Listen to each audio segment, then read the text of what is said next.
I can't work this morning. I'm trying to get signed up for a continuing education class for my license renewal. Contracting. Yeah, you know, every December your license will expire unless you take 8 hours of class and pay the renewal fee. Well, I figured something out. You know, they want you to take these classes, right? But it's not really about the class. It's about filtering out people who shouldn't be contractors anymore if you can't figure out how to sign up for a class. Because they make it really difficult. I mean, I think. I could be wrong. Maybe it's really easy. Ooh. Did you have Carter help you? Maybe they're trying to filter me out. Just have your kids help you do it. Well, okay, and Jamie's, all fairness here, he wasn't getting the emails, and I was, and I just thought he was an idiot. So I scrolled down. I scrolled down through like the 170 people it sends out to, and I found your email. I won't say the first part of it, but it was at gmail.com. They hadn't put the L on his. It was the only one like that, so he really wasn't getting them. All right, so it really was extra hard for me. Anyway, I'm finally figuring it out. I think within a week or so, I'll be signed up for a class. Yeah, if we got a business and you never hear from us again, that's what happened.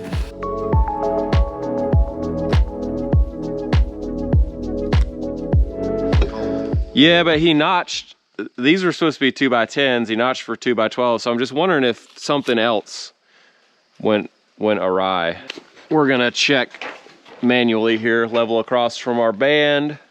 Just make sure that this notch runs in line so it doesn't look like a full 2 inches. 1 inch and 3/4. Inch and a 5. Dude, we should probably just go home now because I can see this day is starting off not good at all. This is not a good day. We'll get it figured out, guys. Oh, we got it figured out already. So turns out all of the confusion was due to the fact that this one post notch was like 3/8 of an inch too tall. And it wasn't enough to where it looked out of plane with these if you sighted it. But when you extend that line out, we ended up being like a full 1/2 inch high on that post. That mark should be 2 inches down. It's all crazy. Anyway, all we have to do is trim this.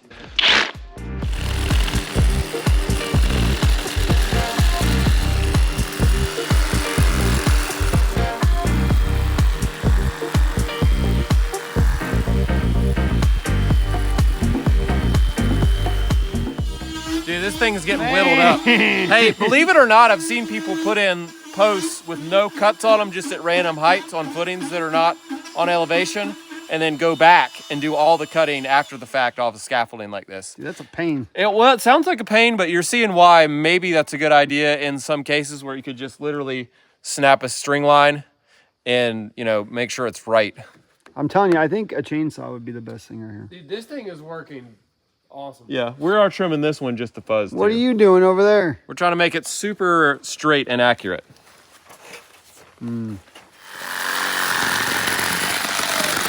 All right, look, I know what you're thinking. Why would you pick the smallest tool possible for the biggest post possible? Well, it's because I'm only taking 1/8 of an inch off. And if I got the Sawzall on the edge of that, the blade of the Sawzall is like 1/8 of an inch thick, and it would just... more like a 3/16 to me. It would just jump... Come measure it. It would just jump out of there. So this is like so sharp. These little blades are Japanese style, so sharp. Cut right in. Perfect. Here's our final post top notch situation. 2x10 running here to there, sitting, and then a triple 2x12 sitting here, running to there. Looks crazy, but that is hopefully correct. I did get a time lapse of that entire rigmarole up here, so I am going to play it right now with some music. You can see all the different things we checked in different directions, string lines, levels, and all that. So it took like 45 minutes waste of our lives.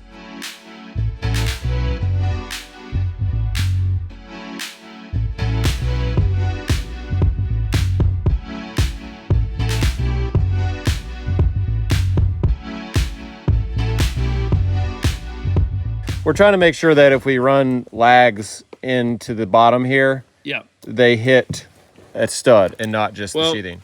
Like normal, we're doing something that we've never done this way before. We have solid blocking behind this ledger in the top half of it, but the bottom half is just falling on stud layout. And it matters because we need to put lag bolts alternating top and bottom to attach this to the house, and I need to be able to hit dead center of a stud. I think that's what I just said. Right. I just explain things better than you. So for people that want to know, understand. Big boy screws here to lag this band. That definitely hit a stud. I mean, it pulled hard. I saw it suck the whole Okay, thing. I'm just gonna do all these, and we'll probably have to do. We can do the tops later. We can do the tops anywhere, so I'm gonna just do the those. bottoms. Yeah, save those just for the bottoms. That definitely hit.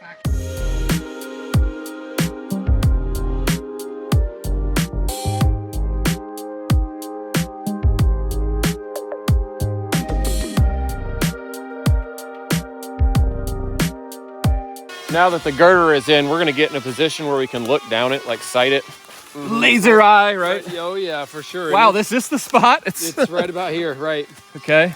All right, as soon as Jason gets out of the way, you'll be able to see what we're seeing here. This first beam is bowed in like severely.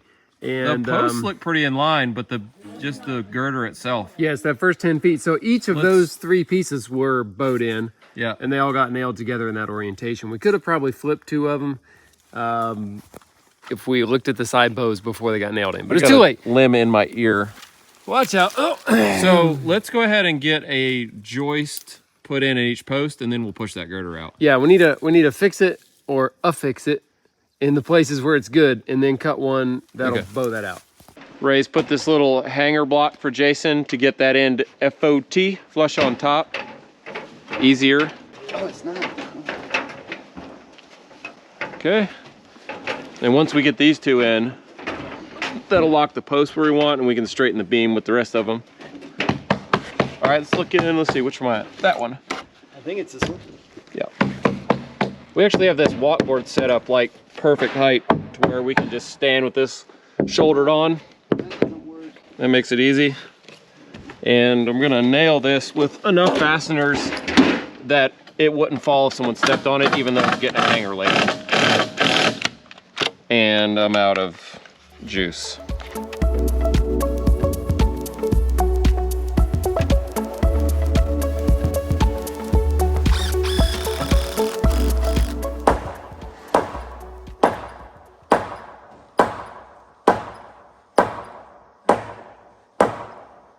It's working. What do you think? Yep. I'm not in yet. Hold on.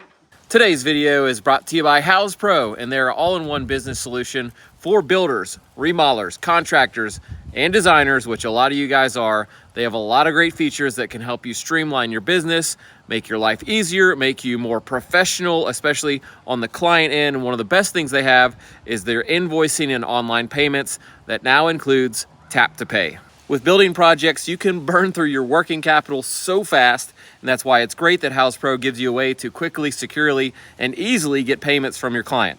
And when you invoice your clients through HOUZZ PRO, you give them the option to pay online, through an ACH transfer, and now through tap and pay if you're in person with the client.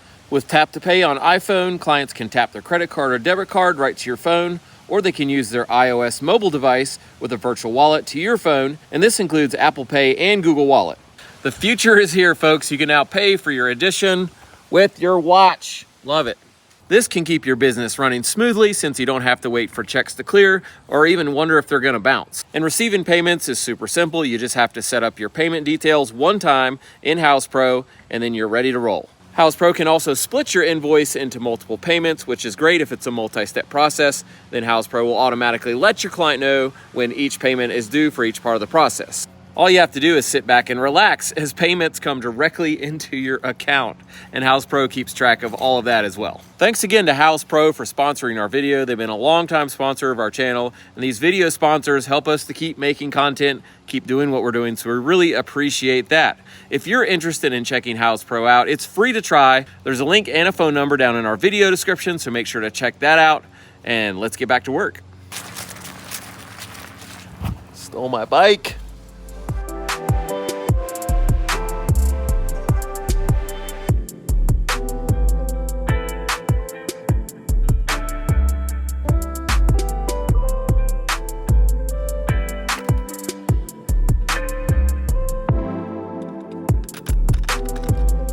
Ray's coming right behind us here with a new toy, pass load cordless PPN, positive placement nailer, and installing the hangers So that's gonna be pretty amazing, I think. You let us know how it goes, Ray. Okay. But you can see dragging an air hose through all this mess of like a jungle gym is like the most frustrating thing ever. So if you're not familiar with the PPN, positive PPN, placement nailer. yeah, it's got this little call it Indicator. good word, to where you're gonna shoot your nails. So what you do is you just stick that in this hole right there, and then as you shoot it, this moves out of the way, and the nail shoots it exactly where you need it. Yeah, with a normal nail gun, it would be impossible to try to shoot this and get it in that hole and not. It'd be like a Robin Hood trick every time. Yeah, you might be able to do it, but I'll bet half of them would like ricochet out and stick in there. I know I could do it, but I mean, that's 1 out of 6 on the crew, so that's not going to work very well. That's why we got this bad boy. You just put it there in the hole and pa, pa, pa. Works great. So Jay, out here we could do a ledger board since we got a 2x12 girder, 2x10 joist, like a 2-inch ledger. 2 nails per joist in the ledger would pass code. Oh. Instead of hangers. We'll think about that. Yeah. As we're installing these floor joists, we're both sort of peckering our end, I'll call it, till it's on our line and height-wise. And the most annoying thing I think that I've ever had done is you're working with somebody and you get yours ready and then they go hit their end and it messes your end up. Watch this. So you just have to pick like who's gonna get their end exact and shoot it and keep that rotation, or else you guys, if you're working with somebody, you'll wanna kill them. So you go ahead, Jay. Quit hitting the board. Like that. We don't have a PPN for these big nails, so we're just hand driving, which is actually pretty satisfying, seeing that we have a pretty good height to do it from here.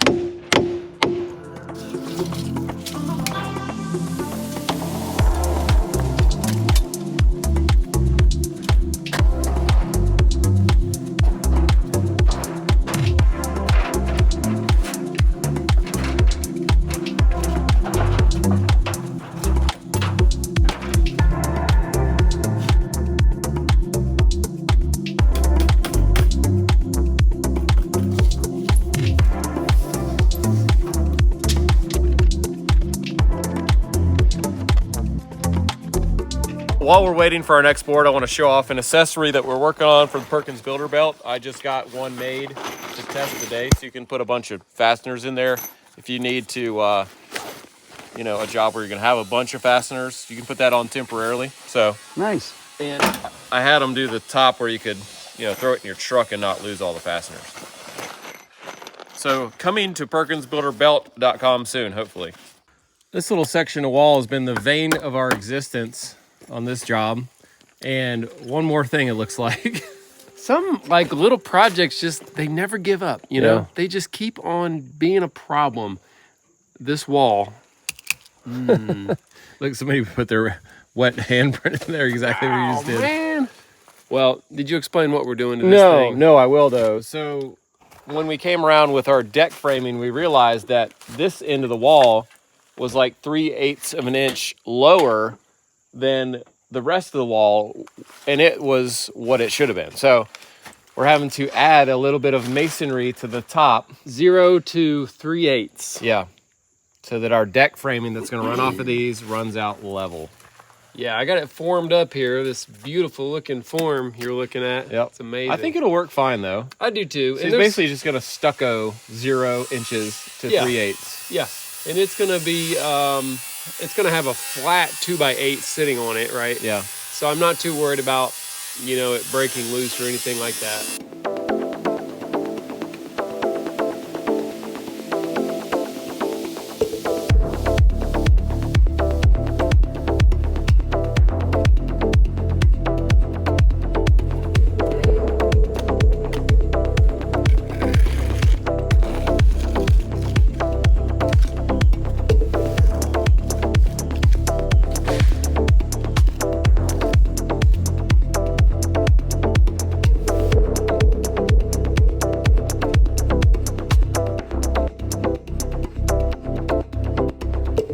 We've finally reached the end of this section of deck, and that's going to be off of the owner's suite, and that's all going to be covered and screened.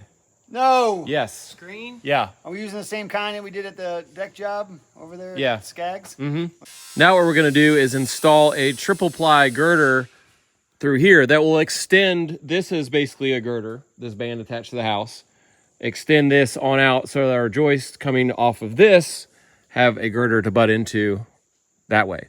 And these are gonna run across the top here and stick out cantilever 2 feet, which is the maximum you can do by code without an engineer. And that was so that we could shorten these post lengths a little bit and not have these footings any closer to the septic system or septic field. So That's a lot, dude. there is a lot going on here. It's Seriously, yeah, there's a lot you got to think about. yeah, That is going to be a triple there, right? You know that? yeah. Triple ply. There's 3 of Got them. it. 3 of them. We've got our super highway set up here, and these joists, like I said, are going to run across the top of this beam, and it's going to be forever kind of covered on top. And out of abundance of caution, we're going to go ahead and do some zip tape on top of this to keep water from going down between the layers of it and just sitting in there. So we're going to do 2 layers of zip tape. Now, this is not rated for this application, but I think it's going to last like 50 years on top of there, 2 layers thick.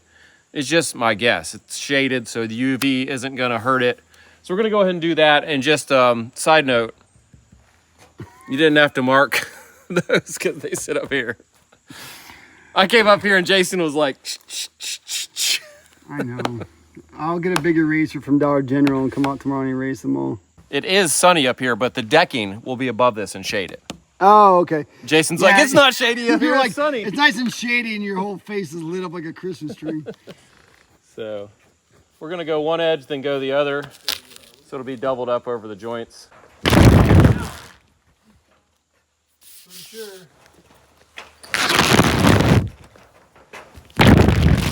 I think we're going to end up using 12. That's what we got.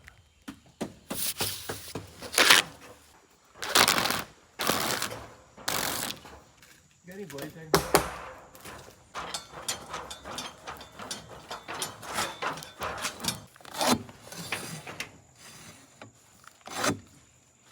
We're taking turns getting these up because basically we're so high up. The only way to get it up, oh my gosh, is the hand over hand. That's gotta be like 100 pounds. So yeah, we're just trading turns here. All right, so here's the deal. How many pulls can you do to get it up? What are we talking about right now? Okay. Can you rephrase that first? The wood. Okay, so 1, 2. Does that mean I have to do it in 1 to beat you? oh, you gotta do it in 2 to time you. This is a super light one. Ray, is that a heavy one? I just blew a blood vessel. Dude, it looked great on camera though. Oh, good. I'm glad.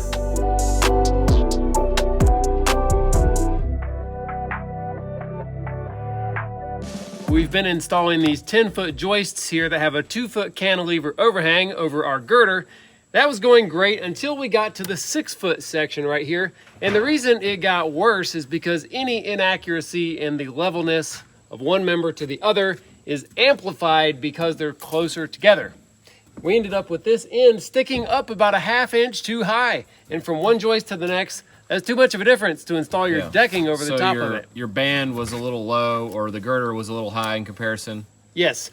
And what we're doing now is actually just taking our long level, we're leveling across and making a mark, and we're ripping this joist to be the right width because they vary wildly. Yeah. You know, the thickness of the wet. That could make it really off too. Yeah, so we're gonna go one by one here. And I mean, it's slow, but as far as I know, it's the only way to make it be right without notching our girder, which we don't want to do because it's covered in zip tape. I don't want to cut a structural beam with notches. So this will work just fine. I don't know what's going to happen when it all dries out, you know? It's a little bit of a roll of the dice with wet treated lumber, you know what I mean? Yeah. I'm not much of a gambler, but I mean, every time I build a deck, Wow. I don't know. I really don't. I don't know if I'm still recording this for some reason or not. Wow. My thought on why this and the beam didn't end up perfect is that we planned on the heights of them based on what the depth of these members should be, which is like 11 1/4 and 9 1/4, but they vary between like 9 1/8 and 9 5/8, and these are between 11 1/8 and 11 5/8. So depending on the piece of wood we put here and put there, it could be off by like an inch. Yikes. That's a lot. So the takeaway is this is next to impossible. Oh, he's ready. Oh, you got our board? Sorry, deep thoughts with Eric. Never happens, but it happened today.